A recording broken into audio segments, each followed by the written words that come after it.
Welcome back to another episode of The Road Chose Me, and today something very special. I am driving the Dempster Highway all the way to the Arctic Ocean. And I'm not just going to show you how beautiful it is at this time of year, it's already mid-September. I'm going to teach you everything you need to know so you can drive it yourself. So I'm pretty excited. I haven't been up here since they extended the road all the way to Tuktoyaktuk. You can now drive all the way to the Arctic Ocean in Canada. Last time I was up here, that road didn't even exist. So this is exciting. I'm just having a look now how clean the Jeep is right now, because I suspect in the next few hours, things are going to change drastically.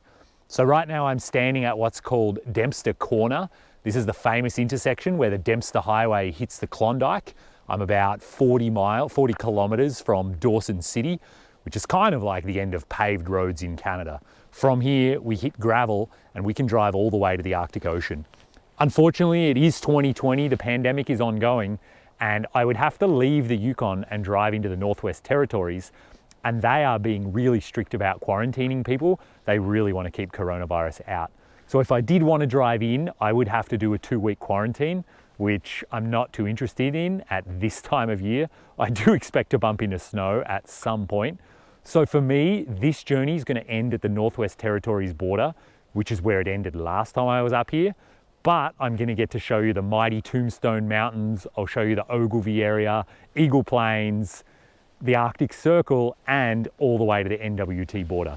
So come along. I hope I can show you just how beautiful it is and answer that burning question of, why would you come up here? I'll show you exactly why.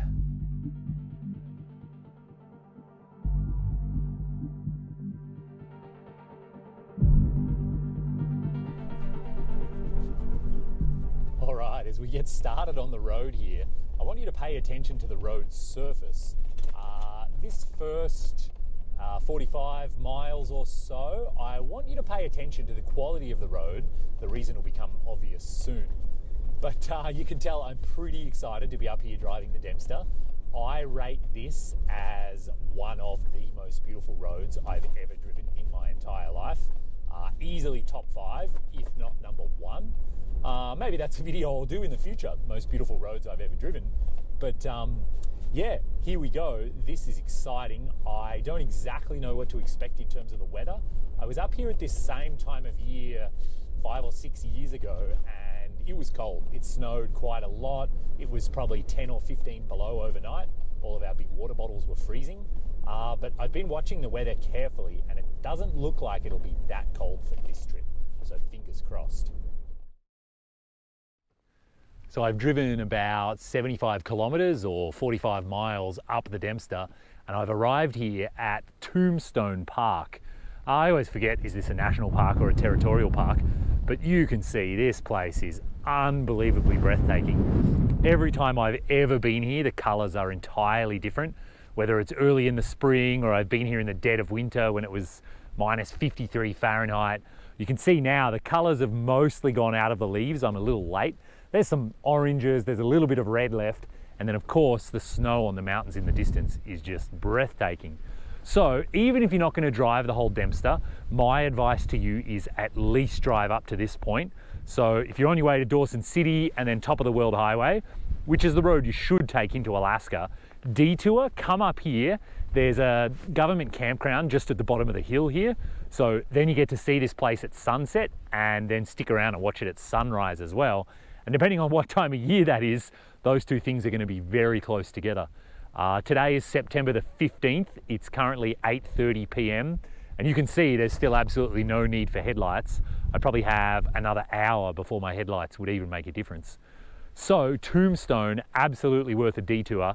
Double check though, if you do rent some sort of RV or 4-wheel drive, if you fly into Whitehorse and rent something, double check that your rental agreement allows you to drive up the Dempster.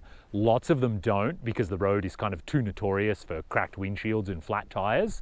But even if they don't let you drive the whole thing, double check if they let you drive up here to Tombstone, because this is well worth the detour, and obviously very well worth a stop as you head further north.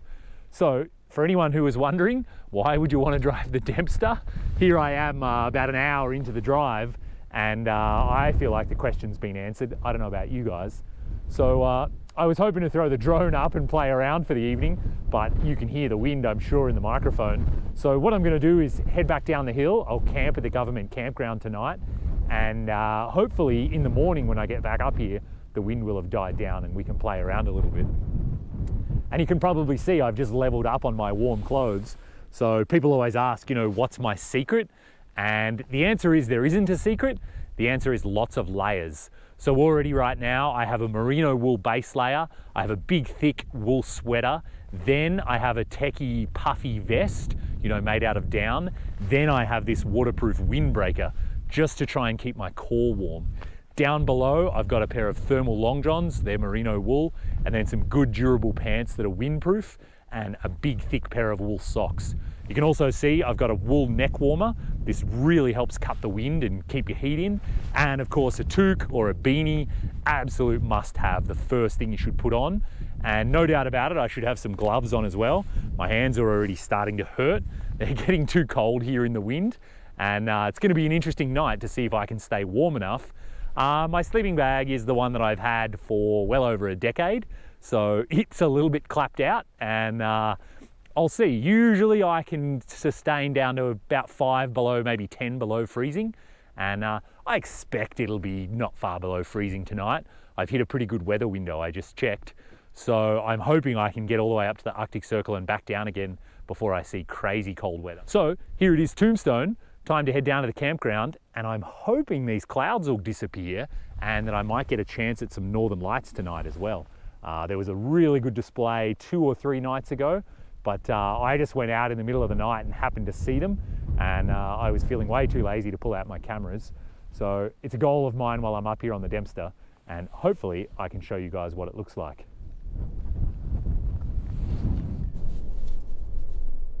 So it wasn't super cold overnight. By the time I got moving, the Jeep said that it was a few degrees above freezing, and there was no frost on anything, so I don't think it went below freezing overnight. And here I am in the morning again, playing with my drone up on the lookout above Tombstone, and the drone kept saying high wind warning. So it was a bit stressful trying to fly the drone and deal with that high wind, but I think it was worth it. You can see just how beautiful it is up here. But let's get on to some practicalities for driving the Dempster Highway. And the first thing is, yes, this is one of the most remote roads in North America. So this is really far away from civilization, and you are not going to see a lot of traffic, although there are lots of tourists in regular summer, but it's not populated, there aren't towns along the way, and you need to be quite self-sufficient. So make sure you've got food and drinking water for at least 3 to 5 days. Make sure you've got plenty of warm clothing, as I discussed yesterday, and you know, take your time, take it easy. This is one of those situations where vehicle preservation starts to be something you really want to think about. But in terms of gas, what kind of range do you need? Well, it turns out you don't need an enormous range. So you can buy fuel at that turnoff, Dempster Corner, where I did, and from there it's only about let me just check my distances here. It's less than 400 kilometers to a place called Eagle Plains. And this is open year round. This place, it has a campground, a restaurant, and gas and diesel. So 400 kilometers, less than 400 kilometers is only about 250 miles. So no big deal at all. The reserve tank on my Jeep, I didn't even fill it up. From there, it's only about that same distance again to drive to Inuvik. And Inuvik is quite a big place. Again, gas, diesel, restaurants, campgrounds, hotels, no problem at all. So with that, I mean, 300 miles of range is plenty. Call it 350 if you want to be like extremely safe. So with that, my stock Jeep, no problem at all. It makes that range day in and day out. So I won't even need to fill up my reserve tank.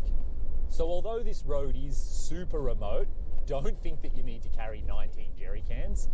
That's not the case. When it comes to tyres, I've said it before that quality is more important than size, and that's true times 20 on the Dempster Highway.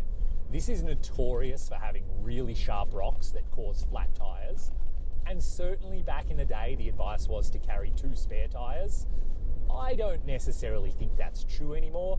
I think with a really high quality set of tyres and a good quality full-size spare, there's no reason to think that you would need 2 spare tyres.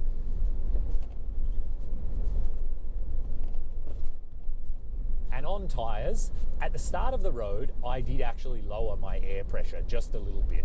So I've been trying to get the most mileage I can out of the Jeep while I'm on the Alaska Highway, and I've actually been running 40 PSI in my tyres, which is a lot. I'm trying to decrease the rolling resistance, and if I was to go out wheeling on an actual 4-wheel drive trail, I'd probably drop all the way down to about 20 PSI, but I'm not expecting 4-wheel driving. This is a highway, this isn't 4-wheel driving. So I've lowered my pressures to 30 in the rear and 28 in the front. And the reason I did that is twofold. The first one is, with lower tyre pressures, you can expect the chance of a flat from a sharp rock to decrease. If a sharp rock does hit the tyre, there will be less pressure on that rock, so there's less chance it will actually puncture the tyre. And then as well as that, having lower tyre pressures is just going to make for a smoother ride, and it's going to make the whole drive easier on everything about my Jeep and everything inside my Jeep. I don't want it to rattle me to pieces, and I don't want it to rattle my cameras and my laptop and all of that stuff to pieces. And the Dempster is one of those roads where you can often be cruising along at 80 or 90 kilometers an hour, up to 50 miles an hour, no problem at all. In fact, I'm in 6th gear right now doing just that. But then you hit kind of a small section of potholes like that, where, I probably should have slowed down quite a bit, gone down to 30 miles an hour through the potholes and then sped up again. And well, to be honest, I'm probably not going to do that. So running lower tyre pressures is just a really good idea, so that when those unexpected potholes come along, they have kind of less impact on the vehicle as a whole. Let's talk about the weather and temperature, because obviously they're big factors when you drive the Dempster. And in all reality, you're going to drive the highway in peak summer, July, August, maybe into early September. And at that time of year, the weather's going to be quite agreeable, and it won't be a problem to sleep in a canvas tent or a ground tent, and you don't need an extra heater. I've never had a heater up here the many times I've been on the Dempster, and I've never felt like I needed one. So at that time of year, during the day, it's going to be well above freezing, probably in Fahrenheit, well into the 50s. In Celsius, in the teens, maybe it'll hit 20 or 25 on a really nice sunny day. So quite warm, not a problem at all.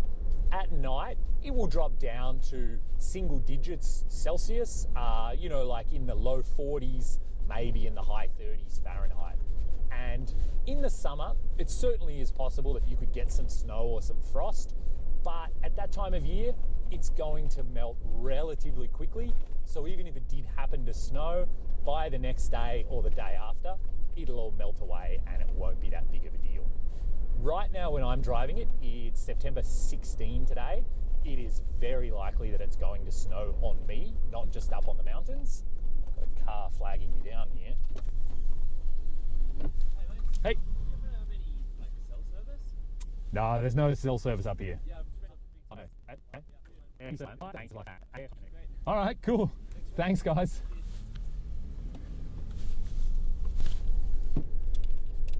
So there you go. Rules of the North, always stop to offer assistance.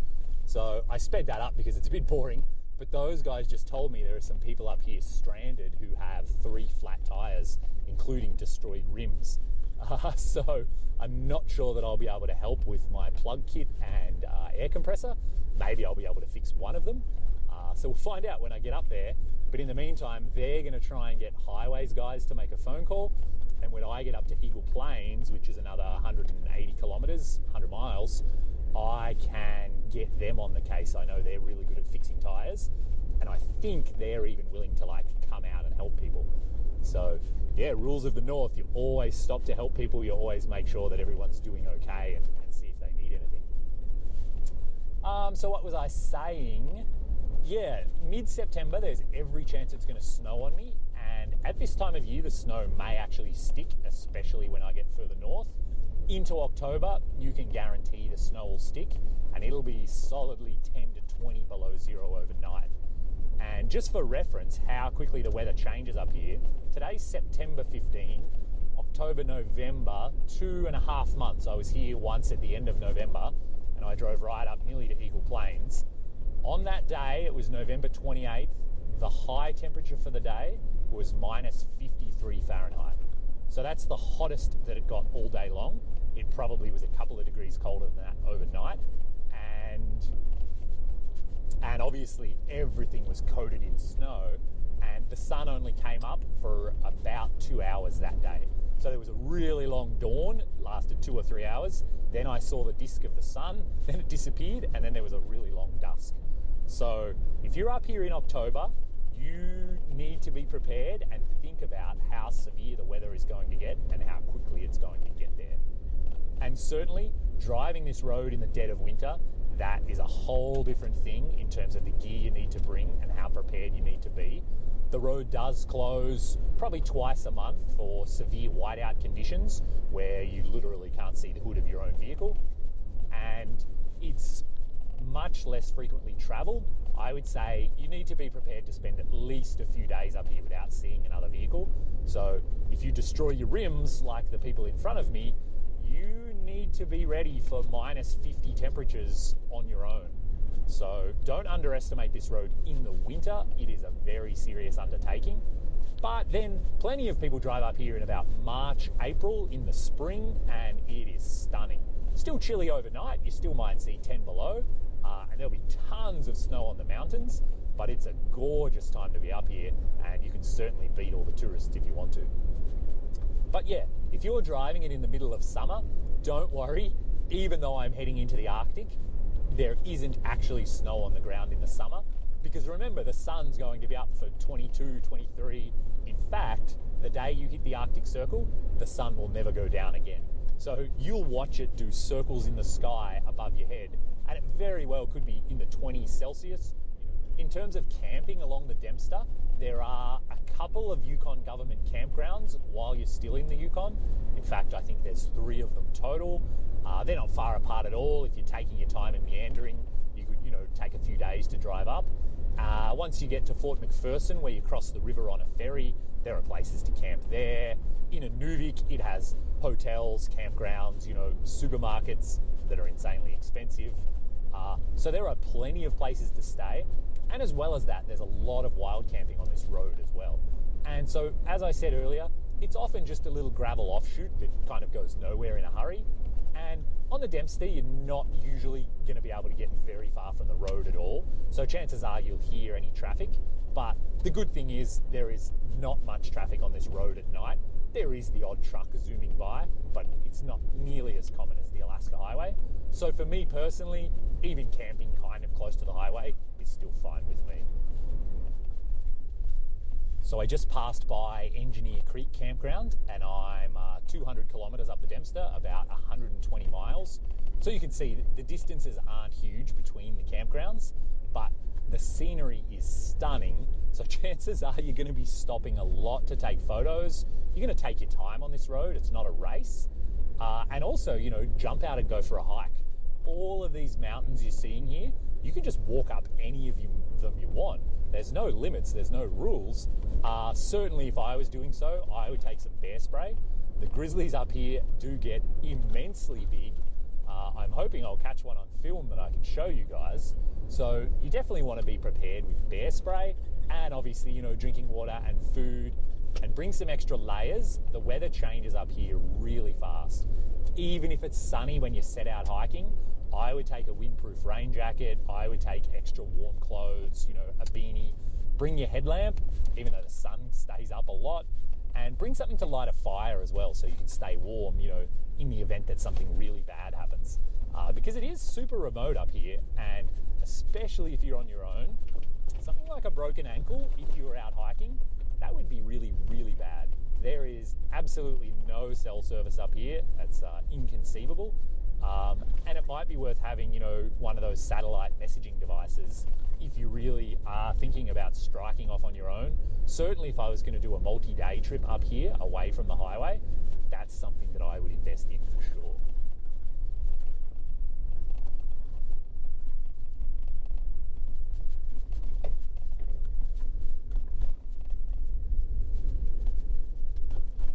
Here I am, I'm just crossing the Ogilvy River.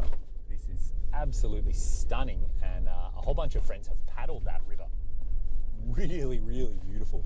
Disappears down into the wilderness, and you spend a week down there and then come back upstream on a different river to get out. But it is severe northern travel, not for the faint of heart, not for the inexperienced, northern canoe tripper. This is not, down in the lower 48. This is not Idaho. This is not Montana.